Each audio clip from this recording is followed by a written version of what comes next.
कुमार है। मैं राजस्थान के जिला हनुमानगढ़ के गांव मक्कासर का रहने वाला हूं। और सर मेरे पिताजी का नाम श्री लालचंद शर्मा है, जो सर पहले ट्रक ड्राइवर थे, वर्तमान में किसान है सर। उनके अलावा मेरी फैमिली में मेरी माता जी हैं, एक छोटी बहन है सर, जो हाल फिलहाल बैंक में कार्यरत हैं। और सर मैं अपने एजुकेशन की बात करूं तो मैंने महाराजा गंगा सिंह यूनिवर्सिटी से बैचलर ऑफ कॉमर्स से सर डिग्री प्राप्त की है 2018 में। महाराजा गंगा सिंह कौन थे? सर ये बीकानेर के राजा थे, जिन्होंने सर गंगा नहर का निर्माण करवाया था, और इनके नाम पे सर गंगानगर सिटी भी है सर। ओके। आप कौन सा बैंक को प्रेफर किया आपने? प्रेफरेंस? सर मैंने राजस्थान बड़ौदा ग्रामीण बैंक को प्रेफर किया सर, उसके बाद बड़ौदा राजस्थान क्षेत्रीय ग्रामीण बैंक। क्या जानते हैं इस बैंक के बारे में? सर राजस्थान बड़ौदा ग्रामीण बैंक का हेडक्वार्टर जोधपुर में है। इसकी सर जो चेयरमैन है वो मिस्टर ज्ञानेंद्र कुमार जी जैन है, और इसकी सर वर्तमान में 702 ब्रांचें कार्यरत है। और मिस्टर ज्ञानेंद्र कुमार जैन जी अभी हमारे हनुमानगढ़ में भी आए थे सर, उन्होंने विजिट किया था वहाँ पे। नहीं, ब्रांचेस आपने कहा टोटल 700 ब्रांच हैं, 3 एरियाज में ब्रांचेस हैं। आप राजस्थान की ज्योग्राफी से वाकिफ हैं? किस पर्टिकुलर बेल्ट में इस बैंक की ब्रांचेस हैं, आपको आइडिया है? जी सर, इसकी ज़्यादातर ब्रांचें हैं वो सर वेस्ट और सर नॉर्थ और साउथ में है सर। जी सर। यही बैंक चुनने की खास वजह? सर जी सर, इसकी सर मेन ब्रांचेज है जो हमारे एरिया हनुमानगढ़ में है, इसकी ज़्यादातर ब्रांचें हैं सर। लेकिन बड़ौदा राजस्थान क्षेत्रीय ग्रामीण बैंक की एक जो ब्रांच हमारे सबसे नियरेस्ट है वो सावा में है सर। और सर इस एक अगर हमें आईपीएस एक ऐसी अपॉर्चुनिटी दे रहा है जिससे सर हम अपने होम स्टेट के पास होम डिस्ट्रिक्ट के पास अगर ज्वाइनिंग दे सकते हैं सर, मैं उसको अपॉर्चुनिटी को देना चाहूँगा। बताएं, सीआरआर क्या होता है? CRR stands for cash reserve ratio. Sir ये एक कुछ मतलब कि एक तरह की परसेंटेज होता है जो एनडीटीएल का बैंक को रिजर्व बैंक ऑफ इंडिया के पास रखना जरूरी होता है सर।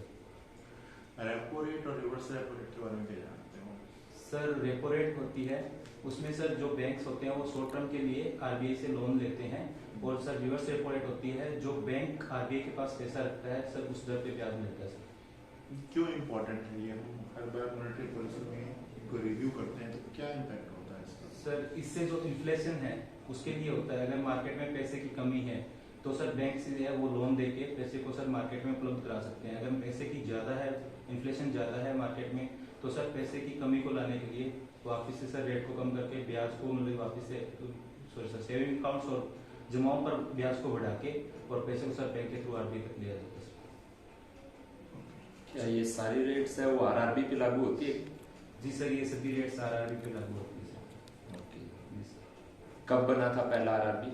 सर पहला आरआरबी 2 अक्टूबर 1975 को बना सर, प्रथमा यूपी ग्रामीण बैंक यूपी में?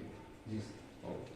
टोटल कितने आरआरबी ऑपरेट हो रहे हैं? सर वर्तमान में 43 आरआरबी काम कर रहे हैं। नॉमिनी क्या होता है बैंकिंग में? सर नॉमिनी जिस तरह से अगर कोई अकाउंट होल्डर है उसकी डेथ हो जाए तो उसके बाद जो उसके अकाउंट में जो बैलेंस होता है वो सर उसका हकदार होता है, एक तरह से उत्तरदायी होता है कि उसे सही पात्र व्यक्ति तक पहुंचाया जा सके। कौन हो सकता है एक नॉमिनी? सर कोई भी हो सकता है एक नॉमिनी। एक व्यक्ति हो सकता है या ज्यादा भी हो सकता है? जी सर, एक भी हो सकता है, एक से अधिक भी हो सकता है। अगर एक ऐसा पर्टिकुलर केस होता है अगर जो में खाता धारक होता है उसके नॉमिनी की डेथ हो जाती है सर, दूसरा नॉमिनी उसके लिए एलिजिबल होता है। और किसी नॉमिनी को बीच में भी टर्मिनेट किया जा सकता है क्या? जी सर, टर्मिनेट किया जा सकता है, लेकिन सर उसकी प्रोसेस मुझे पता नहीं है इस वजह से। लॉकर के बारे में बताओ कुछ। सर लॉकर एक ऐसी फैसिलिटी है जिसके अंदर क्या होता है, बैंक जो अपने जरूरी डॉक्यूमेंट्स या फिर जरूरी जो भी जैसे सर ज्वेलरी हो गई उसको रखने की सुविधा प्रदान करता है, उसे लॉकर कहा जाता है सर। ओके ठीक है। सीबीडीसी क्या है? Sir CBDC stand for central bank digital currency sir. ये सर आरबीआई के द्वारा शुरू की गई है, इसे यूपी के नाम से भी जाना जाता है सर। ओके। क्या फायदे होंगे इसके आने से? सर इसके आने का सबसे लॉन्च होगी क्या ये? जी सर, ये 1 नवंबर 2022 को लॉन्च हो गई है सर, लेकिन ये सर पायलट प्रोजेक्ट पे शुरू हुई है अभी। ओके। जी सर। कौन से बैंकों को परमिशन दी गई, अलाउ किया गया इसमें? सर इसमें 9 बैंक को अलाउ किया गया है, लेकिन सर अभी वर्तमान में मुझे 4 ही बैंकों के नाम पता है। मैं 4 का बताना चाहूंगा। बताओ आप 4 के नाम sir State Bank of India sir, HDFC bank sir, ICICI bank sir और Union Bank of India sir. Okay ठीक है। क्या फायदे होंगे इससे? सर इसके जो मेनली फायदा है, एक प्रॉफिट तो ये है कि सर अपने को कैश कैरी नहीं करना पड़ेगा, डिजिटल करेंसी से अपने लेन देन कर सकते हैं सर। ओके, और सर दूसरा सर कोई नुकसान भी है क्या इसका? जी सर, सबसे बड़ा नुकसान ये है कि साइबर क्राइम के लिए, इसके लिए सर जो अभी पूरी तरह से जो अभी चल रहा है, धोखाधड़ी हो रही है ऑनलाइन, उसके लिए सर। जी सर। करंट न्यूज में सीजेआई चल रहा है अभी चर्चा में, जी सर। तो क्या बताएंगे आप इसके बारे में?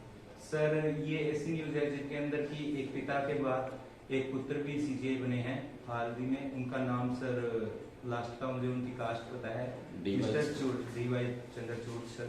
और वो सर 37 इयर्स के बाद अपने पिताजी की जगह सीजीआई बने। कौन शपथ दिलाता है इनको? जी सर। सीजीआई को भारत में शपथ कौन दिलाता है? सर सॉरी सर, इसके बारे में न्यूज़पेपर में दिया गया था कि राष्ट्रपति द्रौपदी मुर्मू ने शपथ दिलाई है इनको। वो राष्ट्रपति बोलने वाला है सर। ठीक है। अकाउंटिंग इक्वेशन क्या होती है, क्या समझते हैं आप? सॉरी सर, पढ़ा है लेकिन अभी माइंड में रिकॉल नहीं है। करंट एसेट्स कौन सी होती है? सर करंट एसेट्स में सर कैश आता है, बैंक के जो अपने बैलेंस होता है वो आता है सर। और लाइबिलिटीज में? लाइबिलिटी में सर जो अपने करंट देनदार हैं वो आते हैं sir. Ma'am KCC stands for किसान क्रेडिट कार्ड। ये एक तरह की लिमिट होती है जो किसानों को मैम जरूरी जैसे उर्वरक आदि बीज खरीदने के लिए सहायता दी जाती है, जिसमें सर मैम लिमिट होती है, एक तरह की लोन दिया जाता है बैंक के द्वारा। हाइपोथिकेशन और मॉर्गेज में क्या फर्क है? मैम हाइपोथिकेशन और मॉर्गेज में मैम कंफ्यूजन हूँ, लेकिन ये पता है कि एक में अपने को डॉक्यूमेंट्स रखने पड़ते हैं। जैसे हाउस लोन लेना है तो उसके अंदर अपने हाउस लोन के जो कागज होंगे वो बैंक के पास रहेंगे, और उनकी सर मैम जो अपने पास पैसा मिलेगा उसे मॉर्गेज कहते हैं जहाँ तक। और व्हीकल लोन में हाइपोथिकेशन होता है। एनपीए होता है बैंकिंग में, एनपीए से क्या समझते हैं? Ma'am NPA stands for non performing assets. एक ऐसा अकाउंट जिससे मैम बैंक को लास्ट 90 डेज से कोई भी इनकम नहीं प्राप्त हो रही है। मैम इसमें 3 फेज होते हैं। सेंट्रल गवर्नमेंट और स्टेट गवर्नमेंट्स की फंडिंग की नीड्स को पूरा करने के लिए आरबीआई द्वारा कोई प्रावधान दिया गया है? जी मैम, जिसे वेज एंड मुझे इतना पता है कि मैम वेज और एडवांसेस दिए जाते हैं, वो एक तरह से लोन के रूप में दिए जाते हैं जो वापस देना जरूरी होता है गवर्नमेंट और सेंट्रल गवर्नमेंट और स्टेट गवर्नमेंट को। WO में बोलते हैं। जी जी सर। ओके।